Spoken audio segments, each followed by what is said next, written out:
No priatelia, takže máme to vybavené, zase sa blížime viacej k totalite a dneska sa demaskovali ďalšie dve strany. Lepšie povedané, demaskovala sa aj PS a vlastne sa nám ukáže, keďže sa stačí pozrieť, ako bačujú v Bratislave, že ani PS nie je žiadna dobrá voľba pre Slovensko. Ale vrátime sa k Lackovi Kamenickému, ktorý zasa znova opakovane rád klame.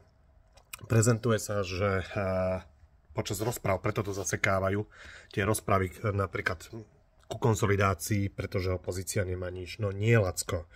Nemá nič, hlavne strana Smer, lebo keď si pozrieme aktivitu poslancov, o chvíľočku,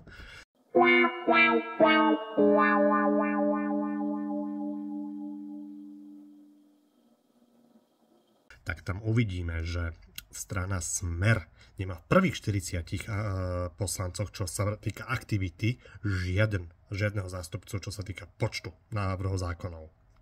Keď sa pozrieme na hlasovanie, tak sa ukáže, že vy, paraziti zo Smeru, Hlasu a SNS, máte dohodu, že nehlasujete za akýkoľvek opozičný návrh zákona, hoď môže byť dobrý. Takže si obyčajný bohapustý klamár, pokrytec a neschopný idiot, Lacko. Nepatríš tam. A teším sa, až tento neschopný vládny slepenec padne, až padne aj PS a padne aj Hnutie Slovensko, ktoré si to tiež zaslúži, a vypadne aj KDH z parlamentu a začnú sa naspäť čistky. Bude sa upratovať tento chlievy, ktorý ste tu vy, neschopní idioti, za tých 15 rokov spravili. Ahoj, Lacko.